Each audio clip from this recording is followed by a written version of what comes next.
Subscribe now and press the bell icon. Never miss an update. Hello student, कैसे हैं आप सभी।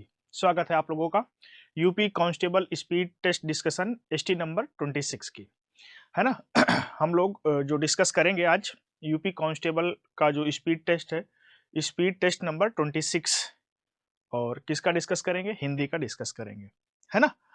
तो जैसा कि हम सबको पता है सीखे तरीका जो है सबसे सटीक, है ना। तो हम लोग UP constable speed test discussion 26 का डिस्कशन करते हैं। तो सबसे पहले बात करते हैं क्वेश्चन नंबर 39 की। जो क्वेश्चन नंबर 39 था स्पीड टेस्ट नंबर 26 में, वो क्या था? अंगीठी का तत्सम शब्द बताना था आपको, है ना। बिल्कुल आसान सा सवाल है, ये कई सारे एग्जामों में पूछा जा भी चुका है। अंगीठी का तत्सम रूप क्या होता है? अंगीठी का जो तत्सम रूप होता है बेटा, वो होता है अग्रष्टिका। इसका जो थर्ड ऑप्शन है वो बिल्कुल सही है। अब आपको तत्सम तद्भव का एक कॉन्सेप्ट बता देते हैं। अंगीठी का तत्सम शब्द तो अग्रष्टिका होता है, बिल्कुल सही है। जो ये बेटा तत्सम शब्द होते हैं, कैसा शब्द? तत्सम और तद्भव। तत्सम और तद्भव शब्द बहुत कंफ्यूजन होती है बच्चों को। बेटा जो तत्सम शब्द होता है वो संस्कृत भाषा का शब्द होता है। अगर आपको संस्कृत भाषा का ज्ञान है तो तत्सम शब्दों में कभी कंफ्यूजन नहीं होगी। तत्सम शब्द संस्कृत का शब्द होता है जो हमारे हिंदी में इस्तेमाल होता है, उसी को हम लोग क्या कहते हैं? तत्सम शब्द कहते हैं। तद्भव शब्द की बात करें तो तद्भव शब्द वो होते हैं जो होते तो संस्कृत भाषा के हैं, लेकिन हिंदी में आने के बाद उनका रूप थोड़ा परिवर्तन हो जाता है, उसे हम लोग क्या कहते हैं? तद्भव शब्द कहते हैं, है ना। तो अक्सर होता क्या है, बच्चों को संस्कृत शब्दों का ज्ञान नहीं होता, इसलिए थोड़ा सा कंफ्यूजन हो जाती है। मैं आपको एक कॉन्सेप्ट बताता हूं। आप किसी शब्द के ऊपर ये चंद्रबिंदु देखो, ये जो चंद्रबिंदु होती है, अगर ये किसी शब्द के ऊपर आएगा तो ये हमेशा क्या हो जाएगा? तद्भव हो जाएगा। और अगर ये तत्सम में होगा तो ये जो बिंदी होती है, जिसे हम लोग क्या कहते हैं? अनुस्वार। इसे क्या कहते हैं? अनुस्वार कहते हैं। अगर किसी शब्द के ऊपर बिंदी है, अनुस्वार लगा हुआ है, तो वो शब्द हमेशा हमारा क्या होता है? तत्सम होता है। जैसे देखो, अगर हम बात करें, जैसे पंच, ये पंच शब्द है ना, पंच, यहाँ पर ऊपर बिंदी लगी हुई है, इसी को हम लोग क्या कहते हैं? अनुस्वार। अगर इसका तद्भव की बात करें तो इसका तद्भव बेटा क्या हो जाता है? पांच हो जाता है। पंच का तद्भव क्या हो जाता है? पांच। तो अनुस्वार युक्त शब्द जो होते हैं हमारे बेटा, वो तत्सम होते हैं, और चंद्र बिंदु युक्त शब्द हमारे क्या होते हैं? तद्भव होते हैं। और अनुस्वार हमेशा किस में बदला जाता है? चंद्र बिंदु में बदला जाता है। क्लियर? अब देखो ये अंगीठी शब्द कैसा है? ये तद्भव शब्द था क्योंकि इसके ऊपर चंद्र बिंदु लगी थी। और एक कॉन्सेप्ट और बता दें, अगर किसी शब्द के नीचे रा लगा है या ऊपर रा लगा है, देखो जैसे अगर हम बात करें कर्म, है ना। अब ये कर्म जो है, किसी शब्द के अगर ऊपर रा लगा हो, देखो ऊपर रा लगा है कि नहीं लगा? किसी शब्द के ऊपर रा लगा हो तो वो शब्द हमारा कैसा होता है? तत्सम होता है। और इसका तद्भव क्या हो जाएगा? काम। और जब तद्भव होता है तो उस रा का क्या हो जाता है? लोप हो जाता है ना। जैसे देखो हम बात करें करपट की, करपट शब्द है, देखो किसी शब्द के अगर ऊपर रा लगा है तो वो शब्द हमारा क्या हो जाएगा? तत्सम। इसका तद्भव क्या हो जाएगा बेटा? कपड़ा हो जाएगा। ऊपर रा लगा हो या नीचे रा लगा हो तो वो शब्द हमारा क्या होता है? तत्सम होता है। क्लियर? तो अंगीठी का जो तत्सम होता है अग्रष्टिका होता है। बिल्कुल सही आंसर हमारा ये है। क्वेश्चन नंबर 40 की बात करें, अनुरक्त शब्द का विलोम पूछा है। अनुरक्त शब्द का जो विलोम होता है वो क्या होता है बेटा? इसका विलोम होता है विरक्त। बिल्कुल सही है आंसर। अब आपको विलोम के बारे में बता दें, अगर आपको विलोम शब्दों का अर्थ पता है, कोई भी क्वेश्चन एग्जाम में पूछा जाए विलोम से संबंधित, बच्चे अक्सर गलती कहाँ करते हैं? क्योंकि उनको उस शब्द का मतलब नहीं पता होता। जब उस शब्द का अर्थ पता हो तो विलोम करने में हमें कोई दिक्कत ना हो। अनुरक्त शब्द का मतलब होता है प्रेम में, है ना। प्रेम की बात होती है। विरक्त मतलब जो प्रेम में ना हो। तो अनुरक्त का मतलब होता है प्रेम, विरक्त मतलब जो प्रेम में ना हो, है ना। तो इसका विलोम क्या हो जाएगा? विरक्त हो जाएगा। अनर्थ का विलोम क्या हो जाता है बेटा? अनर्थ का विलोम होता है अर्थ, है ना। अनर्थ का विलोम क्या होता है? अर्थ होता है। क्लियर? तो मुझे लगता है कि आप लोग 39 और 40 क्वेश्चन बिल्कुल अच्छे से समझ गए होंगे। बात करते हैं अगले क्वेश्चन की। अगला क्वेश्चन है हमारा, आंख का अंधा गांठ का पूरा लोकोक्ति का सही अर्थ होगा। देखो दो चीजें होती हैं बेटा, एक लोकोक्ति होती है और एक मुहावरा होता है। इस लोकोक्ति का मतलब होता है लोगों द्वारा कही गई बात, लोगों द्वारा कही गई बात, यानी कि लोगों द्वारा कही गई बात, यानी कि जनमानस द्वारा कही गई बात क्या होती है? लोकोक्ति होती है। और मुहावरा क्या होता है? मुहावरा हमारा वाक्य का अंश होता है और लोकोक्ति जो होती है ये पूरा का पूरा वाक्य होती है, ये पूरा वाक्य होती है, ये पूरा क्या होती है? ये पूरा वाक्य होती है, ये वाक्य का अंश नहीं होती है। जो हमारा मुहावरा होता है बेटा वो होता है हमारा वाक्य का अंश होता है।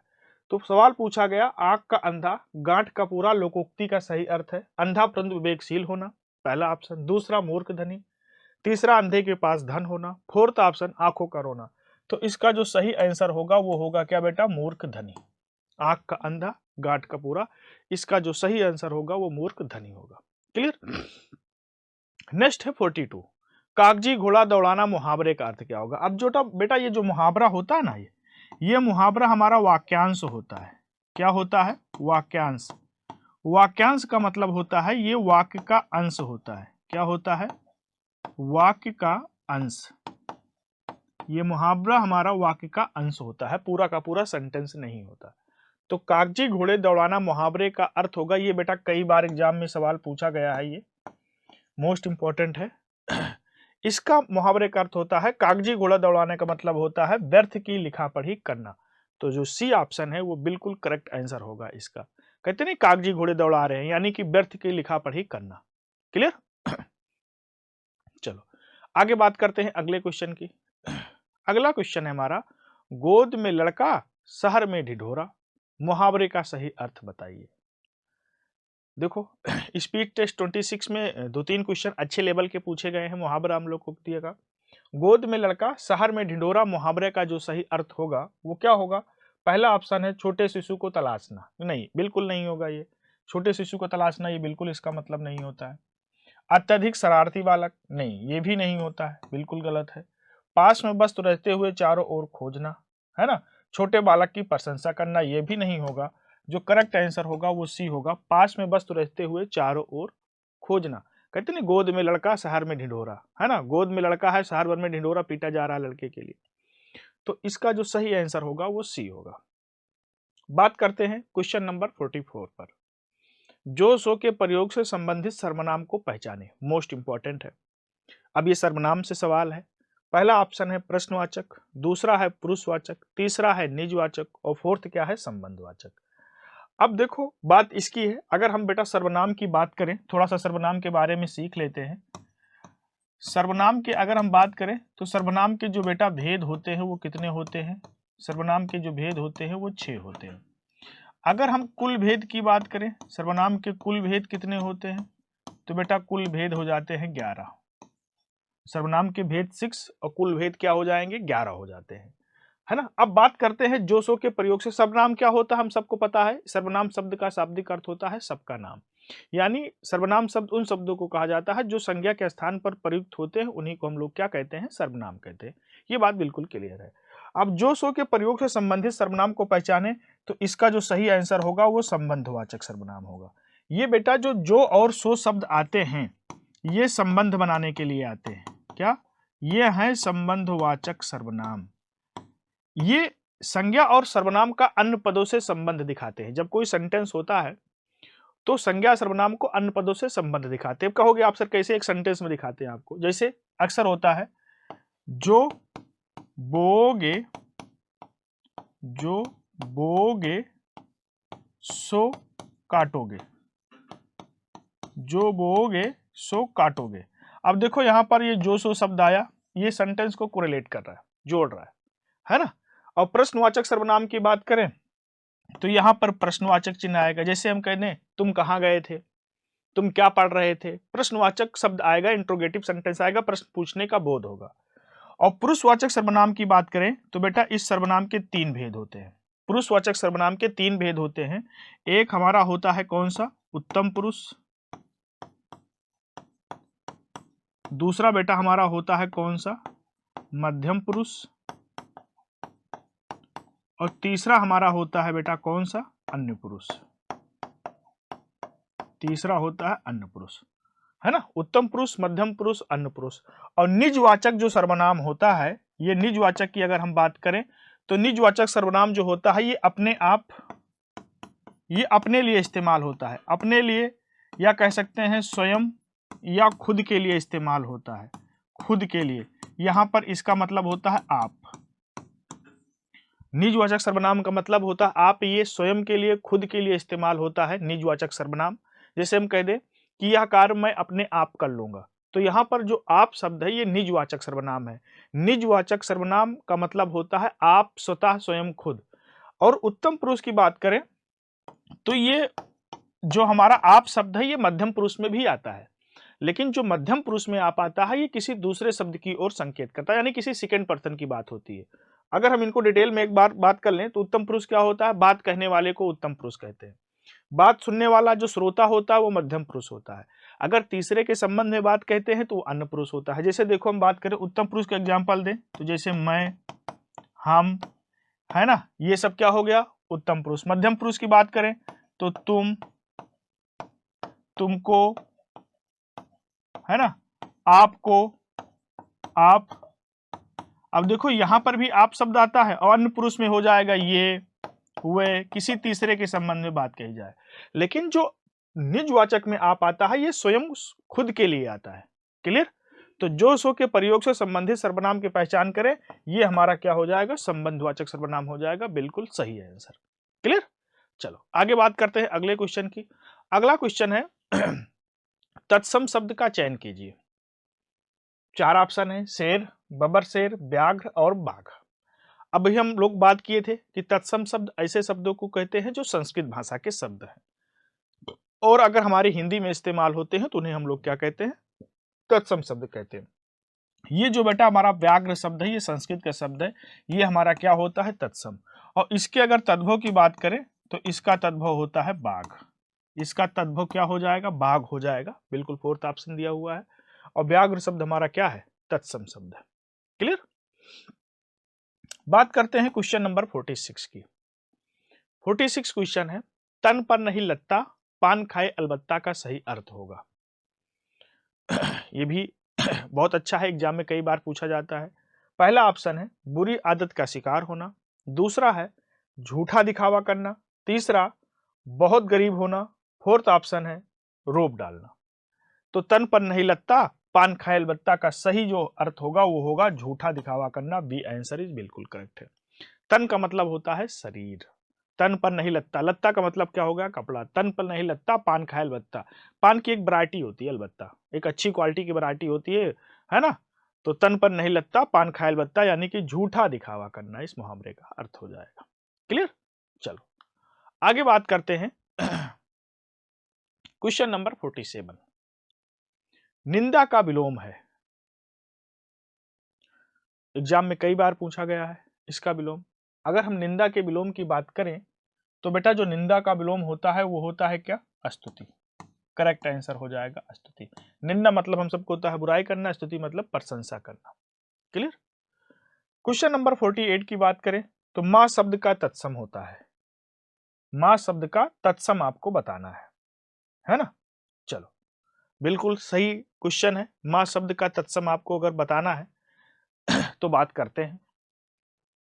हम सबको पता है कि जो तत्सम शब्द होते हैं वो कैसे शब्द होते हैं, संस्कृत भाषा के जो शब्द होते हैं वो हमारे क्या होते हैं, तत्सम होते हैं, है ना। चलो बात करते हैं इस क्वेश्चन की। इसका जो तत्सम शब्द होगा बेटा क्या होगा, इसका तत्सम शब्द होगा मात। करेक्ट आंसर क्या हो जाएगा, मात। बिल्कुल 48 का जो आंसर होगा वो क्या होगा, सी होगा। बात करते हैं अगले क्वेश्चन की।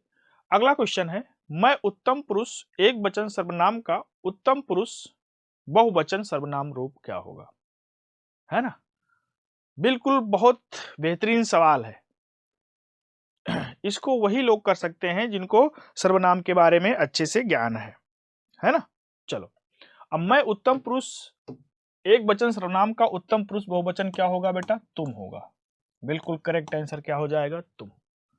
नेक्स्ट बात करें क्वेश्चन नंबर 50 का, श्री गणेश का विलोम बताना है। अब श्री गणेश का मतलब होता है शुरू करना। श्री गणेश का जो विलोम होगा बेटा वो इत्श्री होगा।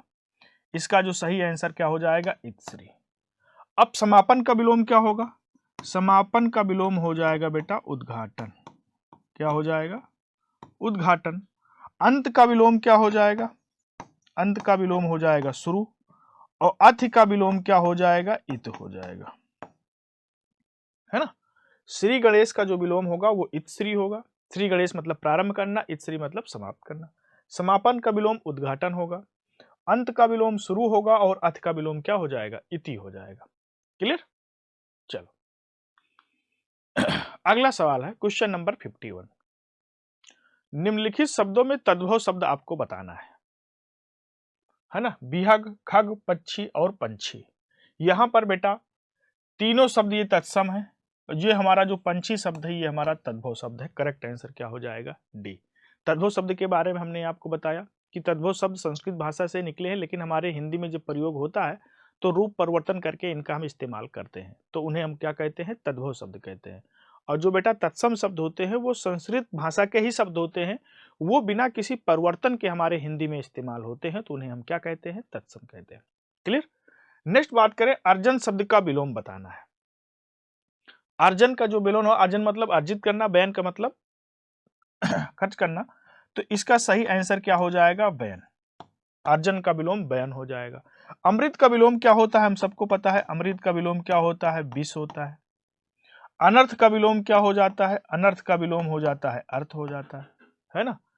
बहुत सारे बच्चे कंफ्यूज होते हैं। ये जो पीयूष शब्द होता है ना, पीयूष, ये बहुत सारे बच्चे कह देते हैं कि अमृत का विलोम पीयूष। अमृत का पर्यायवाची शब्द होता है बेटा पीयूष। अमृत का पर्यायवाची क्या होता है? पीयूष। लेकिन अगर अमृत के विलोम की बात किया जाए तो अमृत का विलोम क्या हो जाएगा? विष हो जाएगा। क्लियर? चलो आगे बात करते हैं क्वेश्चन नंबर 53। आनंद मग्न में समास पूछा है। आनंद मग्न शब्द दिया है, इसके नीचे 4 ऑप्शन दिए हैं, समास के ऑप्शन दिए हैं। तो इसका मतलब ये पूछा गया है कि आनंद मग्न में हमें समास बताइए, कौन सा समास है आनंद मग्न में। अब करना क्या है, अगर कोई शब्द समास का आएगा तो समास का जो शब्द होता है वो बेटा कैसे होता है? संक्षिप्त होता है, संक्षेप रूप में होता है। हमें उसको क्या करना होता है? समास विग्रह करना होता है। अगर इस आनंद मग्न की बात करें तो इसका जो समास विग्रह होगा वो क्या हो जाएगा बेटा? वो हो जाएगा आनंद में मग्न। क्या हो जाएगा? आनंद में मग्न, इसका समास विग्रह। अब ये आनंद मग्न क्या था? एक संक्षिप्त रूप था, संक्षेप था। किसका था? आनंद में मग्न का। इसका समास विग्रह क्या हुआ? आनंद में मग्न। अब इसमें कौन सा समास है, कैसे पता चलेगा? देखो अगर हम बेटा समास की बात करें तो समास में क्या होता है? समास में 2 पद होते हैं। कौन कौन से? एक होता है बेटा हमारा पूर्व पद और दूसरा क्या होता है? दूसरा होता है उत्तर पद। 2 पद होते हैं समास में हमेशा, एक पूर्व पद होता है, एक उत्तर पद। और जिस समास के दोनों पदों के बीच में कारक चिन्हों का लोप हो, जिस समास के दोनों पदों के बीच में कारक चिन्हों का लोप होता है उसे हम क्या कहते हैं? उसे हम कहते हैं तत्पुरुष समास। दोनों पदों के बीच में, अगर दोनों पदों के बीच में क्या हो? कारक चिन्हों का लोप हो। किसका? कारक चिन्हों का। अगर दोनों पदों के बीच में कारक चिन्हों का क्या है? कारक चिन्हों का अगर लोप हो तो उसे हम क्या कहते हैं? तत्पुरुष समास कहते हैं। अब देखो आनंद मग्न, इसका समास विग्रह क्या है? आनंद में मग्न। अब यहां पर विग्रह करने पर ये क्या आया? में आया। ये में क्या है? कारक चिन्ह है। ये में क्या है? कारक चिन्ह है। एक पद हमारा क्या है? आनंद, और दूसरा पद हमारा क्या है? मग्न है। तो दोनों पदों के बीच में क्या आ गया? कारक चिन्ह आ गया। इसके मतलब ये कौन सा समास हो गया? तत्पुरुष समास हो गया। तो करेक्ट आंसर क्या हो जाएगा? तत्पुरुष समास। अगर समास विग्रह करते हैं, दोनों पदों के बीच में कारक चिन्हों का लोप होता है तो उसे हम क्या कहते हैं? तत्पुरुष समास कहते हैं। क्लियर? मुझे लगता है कि आप लोगों को बिल्कुल कॉन्सेप्ट अच्छे से क्लियर हो गया होगा, है ना। चलो क्वेश्चन नंबर 54 की बात करते हैं। तो क्वेश्चन नंबर 54 क्या है? इन नामों में से एक की वर्तनी अशुद्ध है। बहुत बेहतरीन सवाल है ना। आपको यहाँ अशुद्ध वर्तनी को बताना है। अगर हम अशुद्ध वर्तनी की बात करें तो इसका जो अशुद्ध वर्तनी होगा क्या होगा? है ना। चलो देखो, कौशल्या यहां पर बिल्कुल सही शब्द है, मैथिली शरण गुप्त भी सही लिखा है, मेघनाथ भी सही लिखा है, राहुल सांस्कृत्यायन ये गलत लिखा हुआ है। सांस्कृत्यायन ये शब्द गलत है, राहुल तो सही है लेकिन सांस्कृत्यायन गलत होता है। कैसे लिखा जाता है हम बात करते हैं बेटा। देखो शुद्ध शब्द ऐसे लिखा जाता है, राहुल यहां पर क्या हो जाएगा, यहां पर हो जाएगा आधा सा नहीं होता है, यहां पर जो आधा सा दिया हुआ है वो क्या है, गलत है। यहां पर अगर हम बात करें तो शुद्ध शब्द होता है राहुल संकृत्यायन, ये है हमारा शुद्ध शब्द राहुल संकृत्यायन, है ना। बिल्कुल, यहां से बिल्कुल इसको अच्छे से समझ लेना, है ना। इसका जो शुद्ध शब्द होता है वो क्या होता है, राहुल संकृत्यायन होता है। राहुल सांस्कृत्यायन नहीं होता है, राहुल संकृत्यायन होता है। ये हमारे एक कवि होते हैं, हम सब लोग जानते हैं राहुल संकृत्यायन के बारे में, बात करेंगे इनके बारे में, क्लियर। तो इनमें से किन नामों की वर्तनी अशुद्ध है, तो राहुल संकृत्यायन अशुद्ध है, और करेक्ट आंसर इसमें अशुद्ध पूछा है तो हमारा डी ऑप्शन क्या हो जाएगा, बिल्कुल गलत हो जाएगा। आगे बात करते हैं अगला 55 नंबर, इनमें से कौन सा शब्द पार्थ का पर्यायवाची है। बिल्कुल मोस्ट इंपॉर्टेंट शब्द है, अक्सर एग्जाम में ये मिल जाता है। अगर हम पार्थ के पर्यायवाची की बात करें तो पार्थ का पर्यायवाची किसका है, अर्जुन का है। अर्जुन का पर्यायवाची क्या होता है, पार्थ होता है, क्लियर। नेक्स्ट बात करें, इनमें से वर्तनी की दृष्टि से शुद्ध शब्द आपको बताना है। अच्छा, शुद्ध बताना है यानी एक ही शुद्ध होगा, खष्टम षष्ठी होता है, सा अनुसंगी, अंतर्धान बिल्कुल सही शब्द है, करेक्ट शब्द हमारा क्या है, अंतर्धान, इसी तरीके से लिखा जाता है। आगे बात करते हैं, अगला सवाल है, किस शब्द में ईश्वर नहीं है। पहला ऑप्शन है वैदिक, दूसरा एक, तीसरा शब्द है पैतृक, फोर्थ शब्द क्या है, स्नेह। अगर हम बात करें कि किस शब्द में ईश्वर नहीं है तो इसका देखो, एक में तो ईश्वर है, पैतृक में भी है, स्नेह में है, इसका जो सही आंसर हो जाएगा वैदिक। वैदिक में ईश्वर नहीं है, बिल्कुल, है ना, वैदिक में ईश्वर नहीं है, करेक्ट आंसर ये हो जाएगा। बात करते हैं क्वेश्चन नंबर 58 की, क्रिया की रूपावली कितने प्रकार से चलती है। बहुत अच्छा सवाल है बेटा। क्रिया की रूपावली दो प्रकार से चलती है। अगर हम बात करें तो जो दो प्रकार होते हैं, एक होता है बेटा हमारे पास सकर्मक क्रिया, और दूसरी कौन सी होती है, दूसरी होती है अकर्मक क्रिया। सकर्मक क्रिया और अकर्मक क्रिया हम सब लोग इसके बारे में जानते हैं। सकर्मक क्रिया किसे कहते हैं, जिस क्रिया के साथ कर्म हो या कर्म होने की संभावना हो, जिस क्रिया के साथ कर्म हो या कर्म होने की संभावना हो उसे हम लोग क्या कहते हैं, सकर्मक क्रिया कहते हैं। और जिस क्रिया के साथ कर्म नहीं होता है, जिस क्रिया के साथ ऑब्जेक्ट नहीं होता है, उसे हम अकर्मक क्रिया कहते हैं। अब आप कहोगे कि सर कैसे, देखो मैं एक एग्जांपल दिखाता हूं। जैसे मैं कह दूं राधा पुस्तक पढ़ती है, राधा पुस्तक पढ़ती है, तो राधा यहां पर बेटा क्या है, राधा यहां पर क्या है, कर्ता है, पुस्तक क्या है बेटा, कर्म है, हम सबको पता है, और पढ़ती है क्या है, क्रिया है। तो इस क्रिया का फल किसके ऊपर पड़ रहा है, पुस्तक के ऊपर। राधा क्या पढ़ती है, पुस्तक पढ़ती है, तो ये कौन सी क्रिया हो गई, सकर्मक। जैसे अकर्मक क्रिया के एग्जांपल की बात करें, जैसे हम कह दें राधा रोती है, क्या कह दें, राधा रोती है। अब देखो यहां पर राधा क्या है बेटा, करता है, रोती है क्या हो गया, क्रिया हो गया, है ना। क्या इस पे ऑब्जेक्ट मिल रहा है आपको, कर्म मिल रहा है क्या, नहीं मिल रहा है। तो जिस क्रिया के साथ कर्म नहीं होता है उसे अकर्मक क्रिया कहते हैं।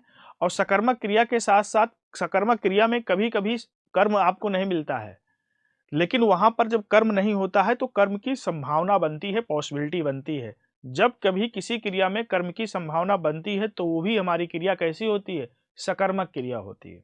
इस बात को बिल्कुल याद रखना, सकर्मक क्रिया में कर्म की संभावना बनती है, यहां पर कर्म की संभावना बनती है, लेकिन अकर्मक क्रिया में कर्म की संभावना नहीं बनती है। क्लियर। तो मुझे लगता है कि आपका कॉन्सेप्ट बिल्कुल क्लियर हो गया होगा। आगे बढ़ते हैं। चार विकारी शब्दों से संबंधित भेद नहीं है, संज्ञा, सर्वनाम, क्रिया, समुच्चय बोधक। अब ये विकारी शब्द क्या होते हैं भाई? देखो अगर हम बात करें रूप प्रयोग के आधार पर शब्द के कितने भेद होते हैं, तो दो प्रकार के होते हैं। एक होता है हमारा विकारी शब्द, एक होता है विकारी शब्द और दूसरा होता है अविकारी शब्द, दूसरा होता है अविकारी शब्द। अब समझना है, पहले आप कॉन्सेप्ट समझ जाओगे तो आंसर तो अपने आप कर लोगे। देखो बेटा, जो विकारी शब्द होते हैं, इन विकारी शब्दों में लिंग वचन कारक के द्वारा इनके शब्दों का रूप परिवर्तन किया जा सकता है, हो जाता है। लेकिन ये जो अविकारी शब्द होते हैं, इन्हीं अविकारी शब्दों को अव्यय भी कहा जाता है। इनको एक नाम से और भी जाना जाता है, अविकारी शब्दों को ही क्या कहा जाता है? अव्यय।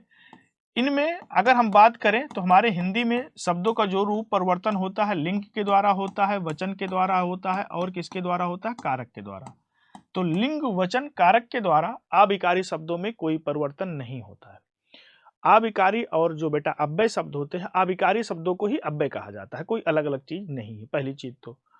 और अविकारी और अव्यय शब्दों का रूप परिवर्तन नहीं किया जा सकता है, बिल्कुल कतई इनका रूप परिवर्तन नहीं होगा, ये जैसे होते हैं वैसे ही रहेंगे। और जो विकारी शब्द होते हैं उनका रूप परिवर्तन किया जा सकता है। अब आपके दिमाग में हो रहा होगा कि सर ऐसे कौन से शब्द हैं जिनका परिवर्तन नहीं कर सकते? मैं आपको एग्जांपल बता देता हूं। जैसे अगर अविकारी शब्द की बात करें, जैसे और है, तथा है। अब देखो ये शब्द दे रहे हैं हम, इन शब्दों का क्या रूप परिवर्तन कर सकते हो आप? क्या कभी नहीं कर सकते हो, संभव ही नहीं है। लेकिन अगर हम विकारी शब्द की बात करें तो कौन कौन से शब्द विकारी होते हैं? एक तो हमारा संज्ञा होता है, सर्वनाम होता है, क्रिया भी होता है, और एक विकारी शब्द हमारा होता है विशेषण। क्या? विशेषण। तो संज्ञा, सर्वनाम, क्रिया, विशेषण, ये चार विकारी शब्द होते हैं। और जो समुच्चय बोधक होता है ये हमारा विकारी शब्द नहीं होता। तो इसका जो करेक्ट आंसर हो जाएगा वो डी ऑप्शन हो जाएगा। पूछा है चार विकारी शब्द से संबंधित नहीं है। बहुत अच्छा सवाल था, थोड़ा सा दिमाग लगाने की जरूरत थी तो बिल्कुल आसानी से हो जाता। तो यहाँ पर हम बात करें तो समुच्चय बोधक जो हमारा है ये ऑप्शन, ये हमारा विकारी शब्द नहीं होता। तो संज्ञा, सर्वनाम, क्रिया, विशेषण ये क्या होते हैं? विकारी होते हैं। क्लियर? देखो उसी से संबंधित क्वेश्चन नंबर 60 भी दिया है। जिन शब्दों में कोई बदलाव नहीं आता है वह होता है, देखो ये अविकारी शब्द, जिसकी अभी हम लोग चर्चा कर रहे थे। एक ही टॉपिक से दो क्वेश्चन दे दिया एग्जाम में, है ना? तो जिन शब्दों में कोई बदलाव नहीं होता उन्हें हम क्या कहते हैं? अविकारी शब्द कहते हैं। इनमें कोई परिवर्तन, कोई बदलाव नहीं होता है। क्लियर? आगे बात करते हैं अगला सवाल। अगला सवाल है तद्भव शब्द का चयन करना है।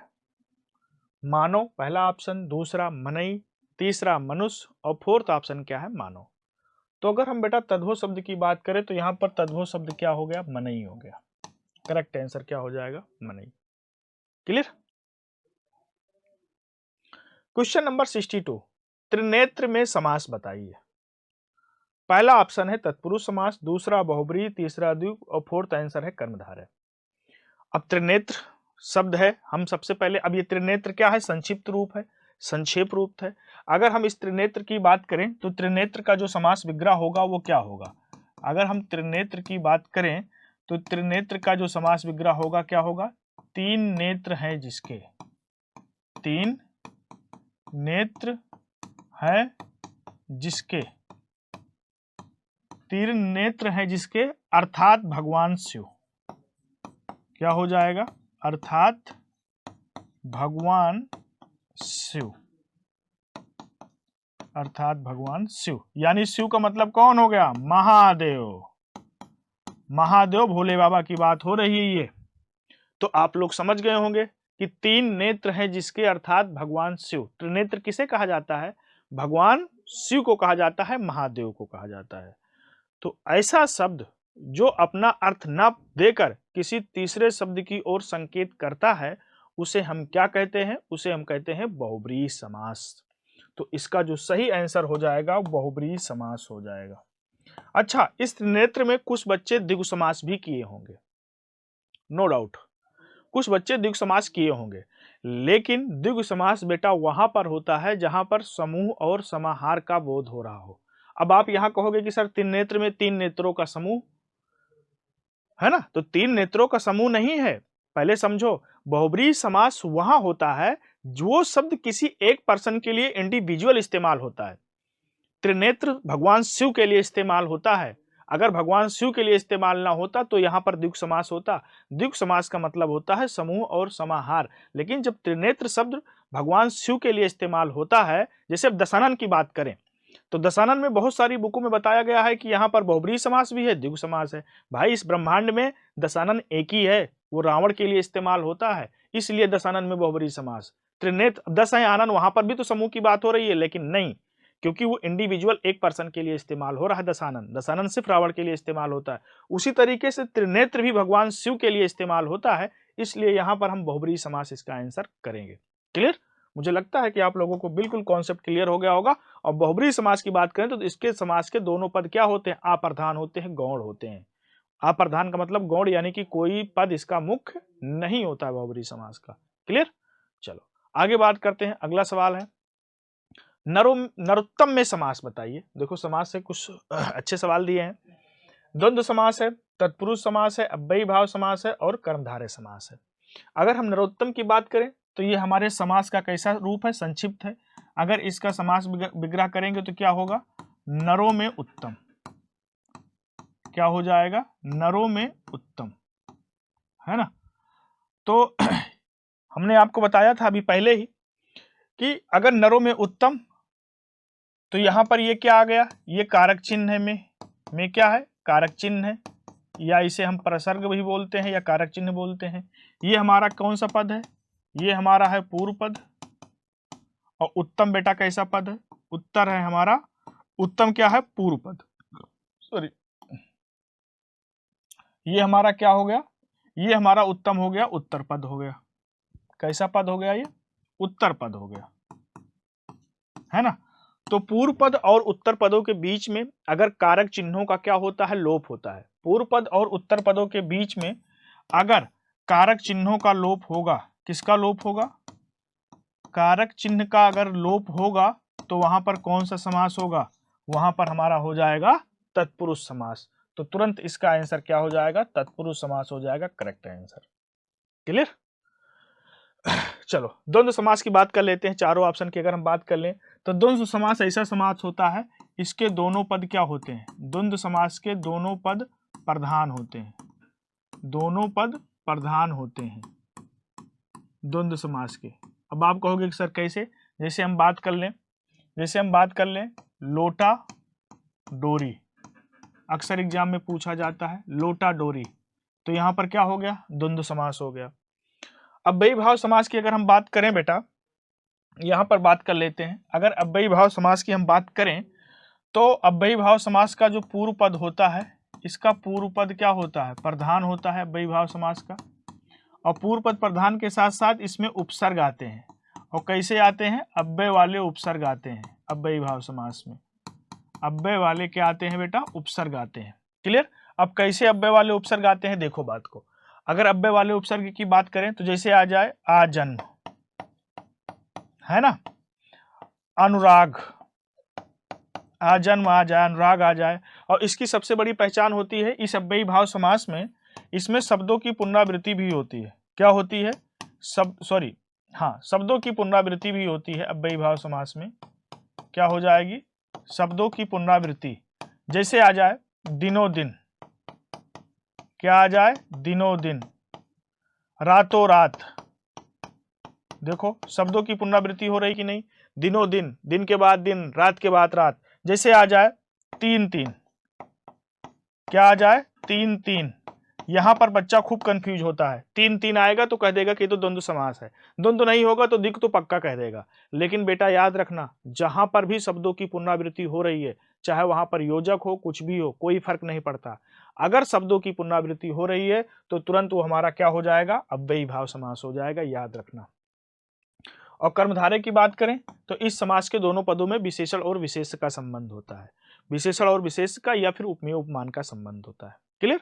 चलो, तो इसका नरोत्तम में कौन सा समास हो गया? तत्पुरुष समास हो गया। निम्नलिखित में से अशुद्ध वर्तनी वाला शब्द आपको बताना है। अशुद्ध वर्तनी का तो उल्लंघन बिल्कुल सही है, मनोरथ भी बिल्कुल सही है, उज्ज्वल गलत लिखा हुआ है, वत्सल बिल्कुल सही है। अगर हम करेक्ट उज्ज्वल की बात करें बेटा तो करेक्ट उज्ज्वल कैसे लिखा जाता है? इसमें डबल आधा जा होता है। शुद्ध शब्द हमारा उज्ज्वल ये है। उज्जवल का मतलब क्या होता है? स्वच्छ और साफ, है ना। तो ये उज्जवल गलत है, ये उज्जवल सही होता है। तो अशुद्ध बर्तनी वाला बताना है, तो अशुद्ध बर्तनी हमारी किसकी है? उज्जवल की है। क्लियर? चलो आगे बात करते हैं। अगला क्वेश्चन है, निम्नलिखित में से कौन कमल का पर्यायवाची नहीं है? तो कमल का पर्यायवाची की बात करें तो बेटा राजीव तो कमल का पर्यायवाची होता है, कुबले भी होता है, जलद नहीं होता है, अंबुज होता है। जलद किसका पर्यायवाची होता है? ये होता है बादल का। जलद नहीं होता है, जलज होता है, जलज, यहाँ पर दा है, जलज होता है कमल का पर्यायवाची, लेकिन यहाँ शब्द किया दिया है जलद। तो जदल किसका होता है? बादल का होता है। तो करेक्ट आंसर क्या हो जाएगा? सी, कमल का पर्यायवाची जलद नहीं होता है ना, ये बादल का पर्यायवाची है। क्लियर? आगे बात करें तो निम्नलिखित में से जो शब्द सौंदर्य का पर्यायवाची नहीं है उसे चयनित कीजिए। निम्नलिखित में से जो शब्द सौंदर्य का पर्यायवाची नहीं है उसे चयनित करना है। तो सौंदर्य का पर्यायवाची सुषमा होता है, बिल्कुल होता है। शोभा भी होता है, सुंदरता भी होता है। रमणी नहीं होता, रमणी नहीं होता है, करेक्ट आंसर हो जाएगा रमणी। और रमणी पर्यायवाची होता किसका है? अगर आप बात करें तो रमणी पर्यायवाची होता है बेटा स्त्री का। रमणी पर्यायवाची किसका होता है बेटा? स्त्री का होता है। रमणी पर्यायवाची इसका नहीं होता। क्लियर? चलो आगे बात करें। अगला है, निम्नलिखित में से तत्सम शब्द बताना है। तो गरम, नरक, नरम, तीर्थ। हमने अभी थोड़ी देर पहले आपको बताया है कि अगर किसी शब्द के ऊपर रा लगा हो या नीचे, देखो किसी शब्द के ऊपर रा लगा हो, ऊपर क्या लगा हो? रा लगा हो। किसी शब्द के ऊपर रा लगा हो या नीचे रा लगा हो, या नीचे रा लगा हो, तो वे शब्द हमेशा हमारे क्या होते हैं? तत्सम होते हैं। क्लियर? याद रखना इस बात को, मोस्ट इंपॉर्टेंट है ये, अक्सर आ जाता है। अच्छा, तीर्थ तत्सम है तो इसका तद्भव क्या होगा? इसका तद्भव हो जाएगा बेटा तीरथ। इसका तद्भव क्या हो जाएगा? तीरथ हो जाएगा, तीरथ, है ना। तीर्थ तत्सम शब्द है, इसका तद्भव क्या हो जाएगा? तीरथ हो जाएगा। क्लियर? चलो भाई बात करते हैं अगले क्वेश्चन की। तो अगला क्वेश्चन इसमें हमारा क्या है? आपको बताना है अगले क्वेश्चन में कि निम्नलिखित में से शुद्ध बर्तनी वाला शब्द कौन सा है? ये अक्सर एग्जाम में रिपीटेड है, अक्सर एग्जाम में मिल जाता है। निम्नलिखित में से शुद्ध बर्तनी वाला शब्द कौन सा है? अंताक्षरी, अंत्याक्षरी, अंताक्षरी या अंताक्षरी, है ना। बहुत यूनिक शब्द है, अक्सर एग्जाम में यहां से मिलता है ये। अगर हम यहाँ पर अंताक्षरी की बात करें तो शुद्ध शब्द हमारा बी ऑप्शन होगा। करेक्ट आंसर हमारा क्या हो जाएगा? अंताक्षरी हो जाएगा। शुद्ध शब्द क्या होगा? अंताक्षरी। क्लियर? चलो आगे बात करें। क्वेश्चन नंबर 69, निम्नलिखित में से शुद्ध बर्तनी वाला शब्द चयन कीजिए, है ना। पहला ऑप्शन है वांग्मय, दूसरा है वाग्मय, तीसरा है वांग्मय और फोर्थ है वाग्मय। तो शुद्ध बर्तनी हमारा क्या होता है? वांग्मय होता है। करेक्ट आंसर हमारा क्या हो जाएगा? करेक्ट आंसर हो जाएगा सी। अगर इस वांग्मय की संधि विच्छेद की बात करें तो इसका संधि विच्छेद होता है क्या? वाक प्लस मय। ये संधि विच्छेद होता है वाक प्लस मय, वांग्मय, है ना। चलो नेक्स्ट बात करते हैं। अगला क्वेश्चन, निम्नलिखित विकल्पों में से एक शब्द नदी का पर्यायवाची नहीं है, उसे चयनित कीजिए। तो तरंगड़ी दिया हुआ है, तरंगड़ी तो नदी का पर्यायवाची होता है।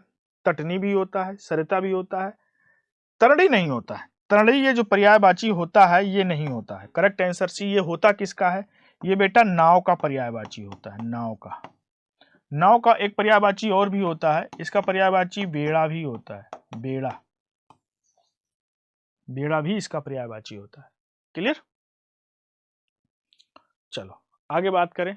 अगला है, वनवास में समास बताइए। बहुत यूनिक सवाल है। वनवास में समास बताइए। हाँ, तत्पुरुष समास दिया है, कर्मधारय दिया है, अव्ययी भाव दिया है, द्वंद्व दिया है। तो बिल्कुल आसान है, आप लोग आसानी से बता सकते हो। वनवास का अगर समास विग्रह करें तो क्या होगा? हमने आपको अभी इतना सिखा दिया है, ये संक्षिप्त रूप है वनवास का। अगर इसका संविच्छेद करेंगे तो क्या निकल के आएगा? वनवास का, वन के लिए वास, है ना। या वन में वास। तो यहां पर हमारा जो सही आंसर होगा वो क्या होगा, तत्पुरुष समास होगा। इसमें हमारा होगा तत्पुरुष समास। अभी हम लोग तत्पुरुष समास के बारे में डिटेल में चर्चा किए। कर्मधारय के ऊपर हम बात कर लेते हैं थोड़ा, क्योंकि कर्मधारय की बात कर लें। ये जो कर्मधारय समास होता है, हम सबको पता है कि हर समास में दो पद होते हैं।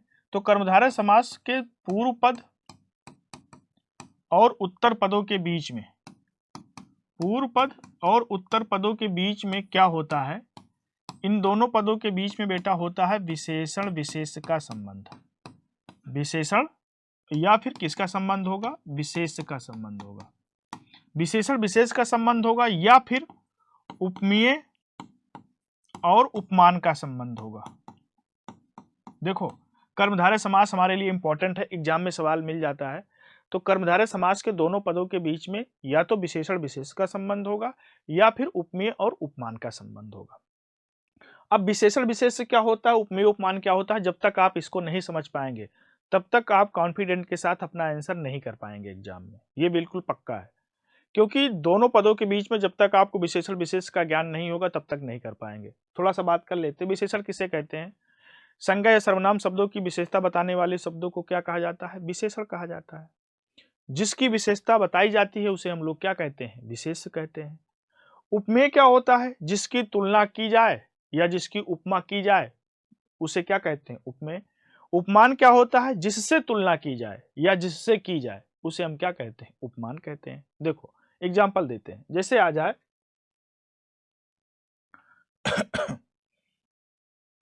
नील कमल। नील कमल, नील कमल में कौन सा समास है। अब ये समास पूछा जाए तो ये संक्षिप्त रूप है, समास का क्या है, संक्षिप्त रूप है।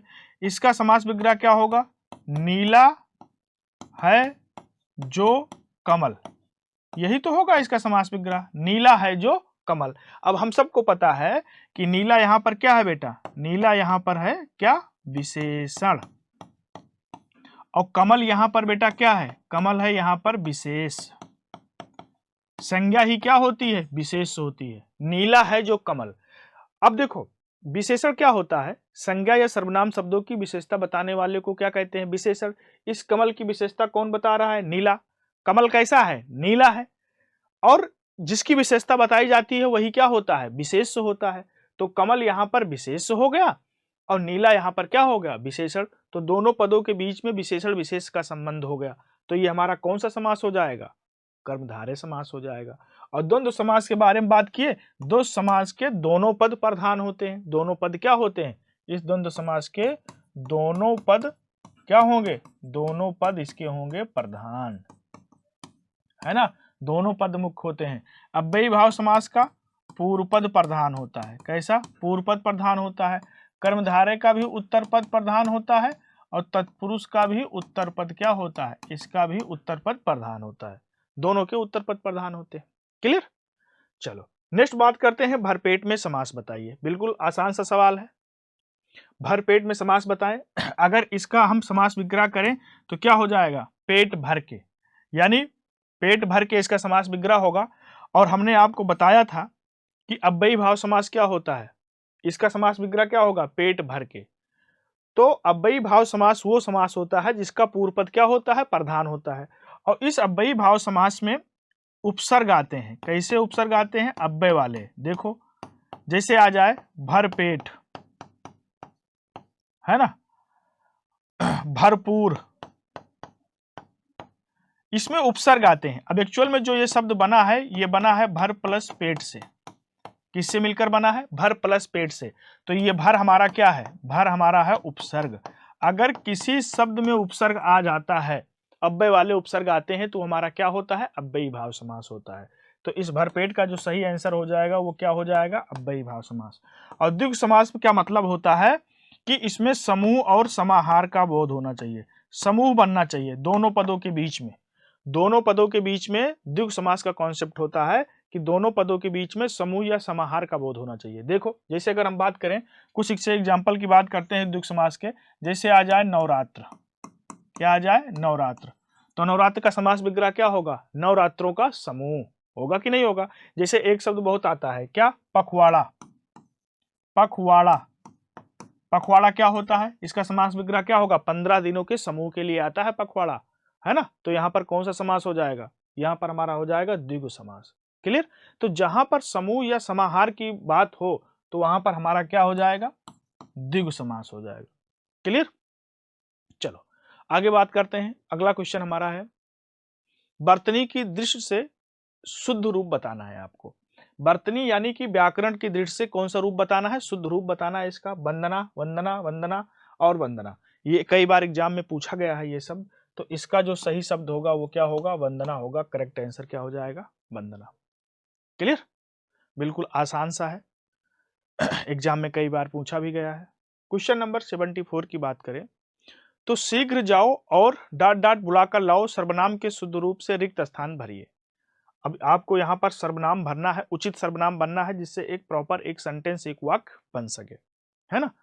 तो क्या होगा, शीघ्र जाओ और उसका बुलाकर लाओ। अब देखो बहुत ही आसान है, आपको यहीं से चारों ऑप्शन उठा के यहाँ फिल करना है ना। और जो एकदम बिल्कुल सही होगा वो प्रॉपर एक सेंटेंस बनेगा। शीघ्र जाओ उसका बुलाकर लाओ, नहीं। शीघ्र जाओ उसके बुलाकर लाओ, नहीं, सभी गलत। सभी जाओ उसे बुलाकर लाओ। तो करेक्ट आंसर क्या हो जाएगा, ए ऑप्शन हो जाएगा। शीघ्र जाओ और यहां पर क्या हो जाएगा बेटा, यहां पर हो जाएगा उसे बुलाकर लाओ। शीघ्र जाओ और उसे बुलाकर लाओ। क्लियर। आगे बात करते हैं। अगला है, शुद्ध वर्तनी का चयन करना है। द्वंद, द्वंद, द्वंद, द्वंद, कौन सा द्वंद इसमें से सही है। कई बार एग्जाम में ये सवाल मिल चुका है। अगर हम बात करें, इंपॉर्टेंट है ये, है ना। तो अगर हम शुद्ध वर्तनी की बात करें तो शुद्ध वर्तनी वाला शब्द यहां पर हमारा क्या है, द्वंद। करेक्ट आंसर क्या हो जाएगा, सी ऑप्शन बिल्कुल करेक्ट हो जाएगा, है ना। अगर यहां पर हम बात करें तो ये सी ऑप्शन बिल्कुल हमारा क्या होगा, क्लियर होगा। द्वंद हमारा सही आंसर है ना। तो चलो ये थे हमारे स्पीड टेस्ट नंबर 26 का डिस्कस कर रहे थे। मुझे पूरी उम्मीद है कि आप लोगों को कॉन्सेप्ट जरूर समझ में आया होगा, जिस कॉन्सेप्ट को हम बताने की बात कर रहे थे, है ना। तो ओके, थैंक यू, धन्यवाद।